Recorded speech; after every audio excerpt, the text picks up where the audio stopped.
Yo guys, it's your boy Gamers Goon back at it again today with your Raw review. Just got back from watching the first segment. So the first segment opens off with Bray Wyatt coming out proclaiming that he is the savior and tells us to stand so he can protect us. He would then go on to say he will conquer the beast. And he asks us, do you think Seth Rollins is going to be able to beat the beast? How about Joe? Well, I sacrificed both of them. And Balor's only a follower, so he's not going to win.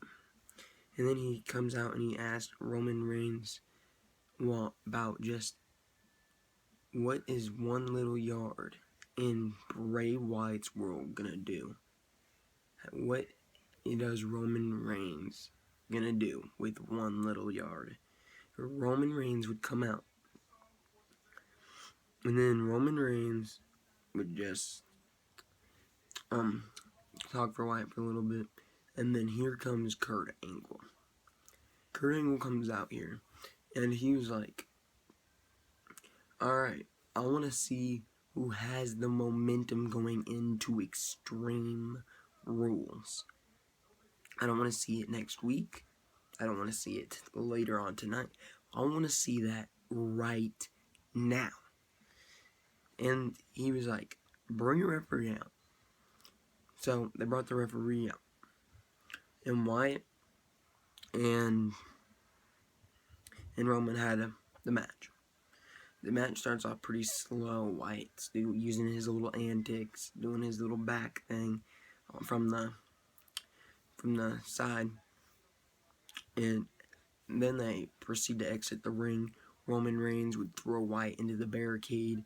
They'd go back in. Wyatt would get the advantage. And then here comes Samoa Joe. Samoa Joe comes down. He asked Wyatt to come over and help him take out Roman Reigns. He hits the Coquina Clutch on Roman Reigns. And then Bray Wyatt thinks that they're on the same page. He comes, he hits Roman Reigns.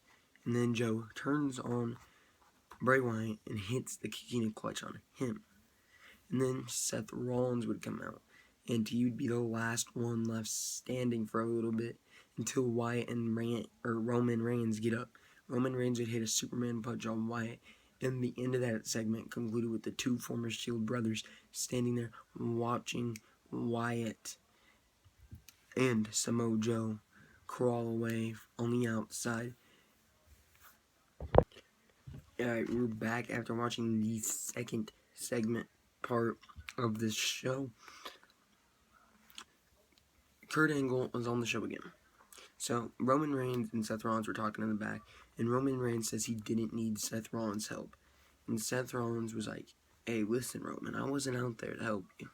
Really wasn't. I was there for Samoa Joe. I wanted Samoa Joe. That leads to Kurt Angle making a match for later on tonight where Seth Rollins and Roman Reigns will go on against Samoa Joe and Bray Wyatt. The next part of that is the Drifter comes in, strumming his little guitar around Kurt Angle. And Kurt Angle was like, I feel like you've been trying to get my attention. Well, you got it. Alright. Tonight, you're going to make your debut. You will go one-on-one with Dean Ambrose. And the Drifter drifts away, leading us into the next match of the show. Tozawa versus Daivari. Brian Kendrick is watching this from the back. Brian Kendrick said he was impressed with Tozawa's win, but not as impressed as everybody's going to be when Brian Kendrick wins tomorrow night in a street fight. That's how this whole segment ended here. But basically, this was a really fast-paced match. It didn't last more than 3 minutes, I don't really think. And it ended with Tozawa hitting a swanton from the top. And it was a 1, 2, 3. Daivari, sit down. Tozawa getting built up for his Brian Kendrick feud. Charlie Caruso was in the back in the next segment.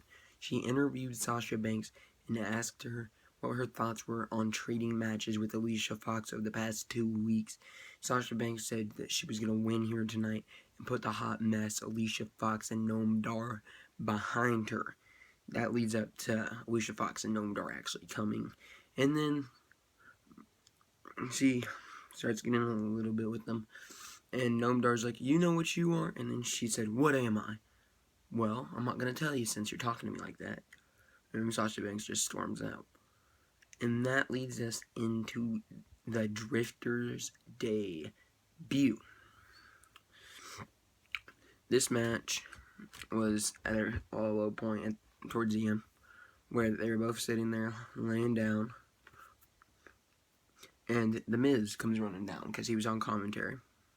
The Miz came running down, and he looked at Dean Ambrose. He wanted to hit Dean Ambrose, but he was smart. He was like, you know what? Dean Ambrose would lose if I attack Samson. So he hit Samson on the back. And then Dean Ambrose gets up and he starts to chase The Miz. He grabs The Miz finally, but then the Drifter gets Dean Ambrose from behind and hits his finisher on it. I don't know what his finisher is really, but he hit it on him. And then the end of that segment concludes with Miz and Maurice standing up at the entrance, and then it falls off to a commercial break. The next segment on the show featured Enzo Amore and Big Cass. Enzo Amore was sitting on the ground by some tech stuff, and he was receiving medical attention. They asked him what happened. He said he doesn't know. That next thing he knew, he was just sitting here answering questions. And Angle was sitting there, and he was like, I'm going to try to get to the bottom of this. And Big Cass was like, well, you better try to get to the bottom of it before I do, because you don't want to see what happens when I get to the bottom of this. So we're still waiting here to know what happened to Enzo Amore. Now, I'm not going to speculate. Maybe it was Cesaro and Sheamus trying to prove a point here tonight, or maybe it was somebody completely different. For a second, I was trying to think, maybe Big Cass did it. Maybe he did. Maybe that's a possibility. Just saying. The next segment here, we got Finn Balor coming to the ring. Finn Balor said, the Balor Club is here in the building. We, the Balor Club, have a match at Extreme Rules. And we, the Balor Club, are going to get Brock Lesnar. Then we hear, ladies and gentlemen, my name is Paul Heyman. Yes, Paul Heyman was on Raw here tonight. Paul Heyman came out and he basically said he would hate to vandalize the art piece that Wyatt depicted earlier here today of beating Brock Lesnar. He said that Roman Reigns will become a victim. Samoa Joe the Assassin will become a victim. Seth Rollins equals victim. And then he said, but that leaves one more. That leaves you, Finn Balor. Now, Finn Balor, you're no victim. He tells Finn Balor he's not a victim, and then he goes on and praises Balor, that he doesn't see him as an underdog. And Finn Balor is the one that intrigues him the most in the match at Extreme Rules, because he thinks Lesnar and Balor is going to be a good match. Balor says, well, Lesnar's not here tonight, and I wish he was, but that's no big surprise because Lesnar's never here. But since you're the advocate for Brock Lesnar, you can tell him that I said that I'm going to see him after Extreme Rules. Tell him that I, Finn Balor, am going to win. And that leads into the next segment, which is a match between Finn Balor and Carl Anderson. As you can imagine, the Finn Balor and Carl Anderson match was won by Finn Balor here. Finn Balor ends up being the numbers advantage of the club. Takes out Gallows at ringside. He ends up hitting a swing blade on Anderson, and then he gets the coup de grace to land here on Anderson and gets the victory. I mean, it was a little interesting watching this match, just a little bit, knowing their back history and that they're such great friends from NJPW. They used to travel together and all that stuff. I mean, I think if these two, or even these three, were to put on a match together, like either a tag team or like a triple threat or something, I think it would be phenomenal on a pay-per-view stage just because of their chemistry. I mean, they have chemistry all outside the ring. Following the 24-hour special, or not 24-hour, 24 special on Finn Balor, looking at Finn Balor's life after rehab. I mean, it was interesting knowing that. It really was. I was into it. This was a match I liked here. The next segment on this show featured, I think, the best talent on Raw right now. Alexa Bliss talking to Charlie Caruso. They were looking back at Alexa Bliss using the kendo stick on Bayley. And Alexa Bliss is like, am I supposed to feel bad? Because I don't. I'm sorry, I really don't. At Extreme Rules, I want to do it again. That made me happy doing that. I want to hit her with the kendo stick again. And I'm sorry, Bayley, but you just can't get extreme. And as for my opponent tonight, Mickie James, I feel like I'm going to do the same thing that I'm going to do to Bayley. I'm going to turn all your hopes and dreams and make them nightmares. Am I the only one that realizes that the mic work is phenomenal? I'm not even joking. The mic work is second to none right now. On Raw, there's nobody better on the mic right now. Nobody. Not Roman. Not Seth. Not Joe. Not Wyatt. Not Dean. Not Balor. Not Heyman. Heyman was on the show. I don't consider Heyman to be on the mic because he's not a wrestler. But nobody on Raw right now is a better speaker than Alexa Bliss. Hands down. Nobody. Nobody in that locker room right now is better on the mic. The next match on the show featured Kalisto and Apollo Crews. Now, Apollo Crews was about to win this match when Titus O'Neil was like, stick him, stick him, stick him, which means finish him. And Apollo Crews got distracted by Titus O'Neil, his mentor, and Kalisto ended up hitting a Salida del Sol on him and rolls out of the ring victorious. And the segment ends with Titus O'Neil talking to Apollo Crews. So that segment, I don't know what they're truly trying to do here. I don't know if Apollo Crews is going to have a match at Extreme Rules. I don't know. But I'm going to go back and watch because the Hardys are about to fight to pick the stip for the match at Extreme Rules. I'm hoping for a tables match here. A tables match. Not a ladder match, a tables match. Think about them. I think that'd be better.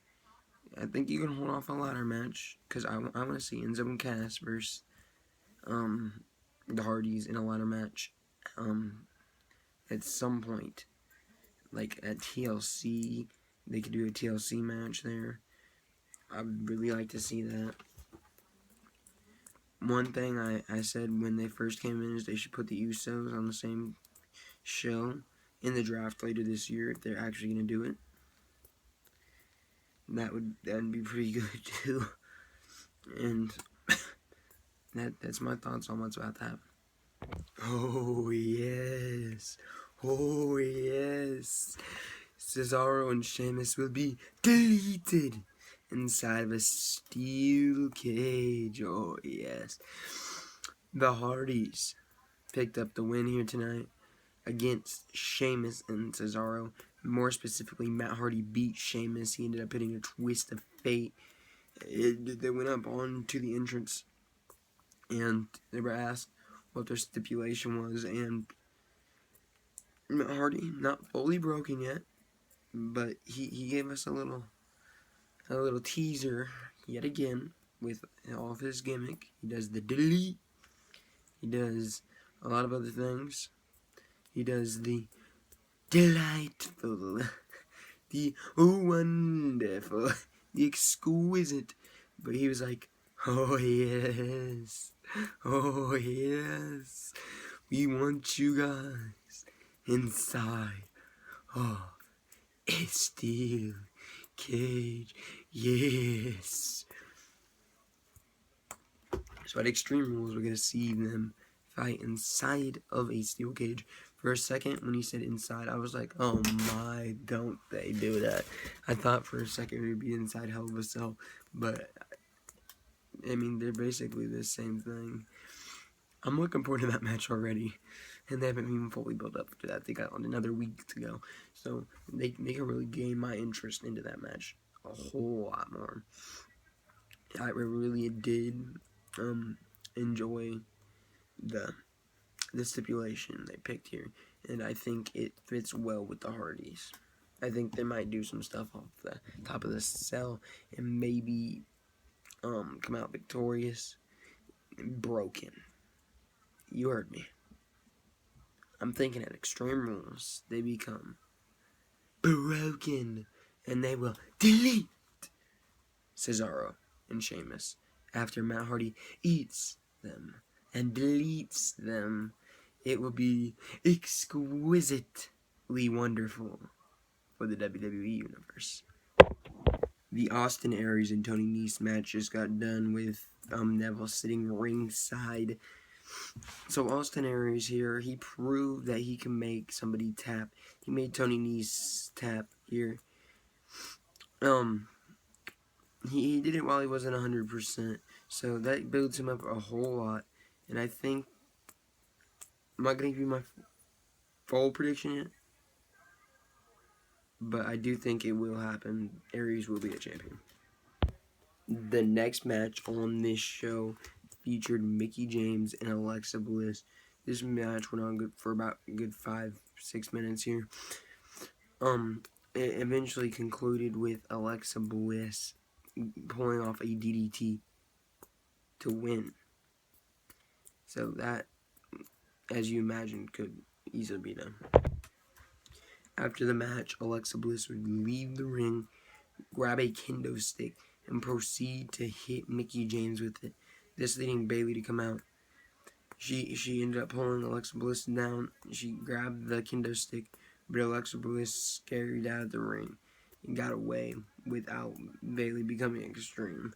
So that was a little interesting for this part of the show. I mean, you'd think they'd let Alexa get hit by the kendo stick once or twice, but it didn't happen that way. She's the one dishing out the pain right now. So right now,